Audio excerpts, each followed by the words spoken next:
Humans have always been farmers. From the first crops cultivated in Mesopotamia to the vast fields that feed billions today, our survival has always depended on one thing: mastering the soil beneath our feet. But what happens when there is no soil? No natural water, no breathable air. What happens when we take farming to the most inhospitable place we've ever attempted to live, Mars? For decades, Mars has captured our imagination. It's the most Earth-like planet in our solar system, yet it remains an unforgiving wasteland. The surface is covered in a fine, dusty regolith laced with toxic perchlorates. There's no liquid water, no organic material, and the thin atmosphere offers no protection from the harsh radiation of space. Yet, if humans are to live on Mars for extended periods, or even permanently, one of the biggest challenges we must solve is food. We can't rely on supply missions from Earth forever. A trip to Mars takes 6 to 9 months. If a resupply fails or is delayed, astronauts could be left with no way to sustain themselves. The only real solution is to grow food on Mars itself. But farming isn't just about sticking seeds in the ground. It's about creating an ecosystem, one that doesn't exist on Mars. On Earth, soil is alive. It's a complex web of bacteria, fungi, minerals, and organic material that works together to support plant growth. Mars, on the other hand, is completely barren. So how do we turn dead toxic dust into something that can sustain life? Since we don't have actual Martian soil here on Earth, scientists have created something as close as possible: Martian regolith simulants. These are artificial versions of Mars dirt, engineered to match the chemical composition, texture, and mineral content of real Martian soil. At Arizona State University, microbiologist Rosa Krujmalnik-Brown and her team are tackling one of the biggest problems: perchlorates. These are toxic chemicals found in Martian regolith that can prevent plants from growing and are harmful to humans as well. The good news? Some bacteria can actually break them down, converting them into harmless chloride and even producing oxygen as a byproduct. The research is promising.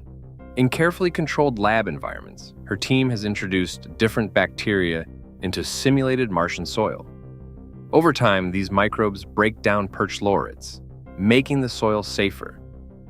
If these bacteria can be successfully cultivated on Mars, they could do more than just clean the soil. They could also provide a sustainable source of oxygen for astronauts. But removing toxins is only part of the puzzle. At the Florida Institute of Technology, biologist Andrew Palmer and his team are experimenting with growing plants in Mars simulants to see how the regolith evolves over time.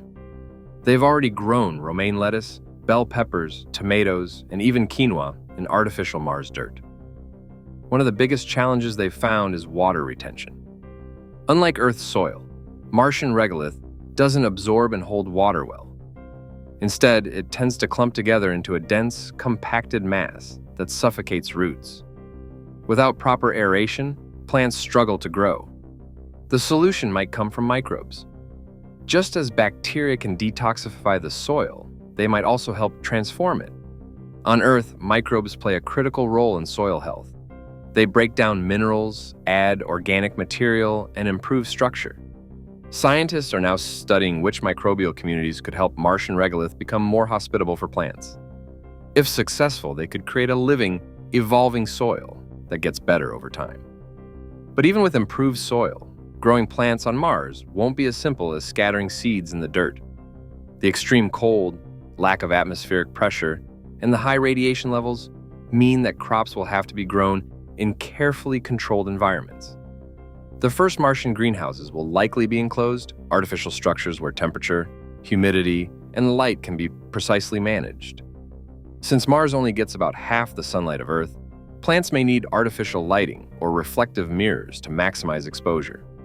Hydroponic and aeroponic systems, where plants grow in nutrient-rich water or mist instead of soil, could also play a crucial role. One of the most fascinating ideas is using astronauts themselves as a biological resource. Our bodies contain millions of microbes that could be key to creating a self-sustaining ecosystem. Some of the bacteria in our own digestive systems already have the ability to break down perchlorates.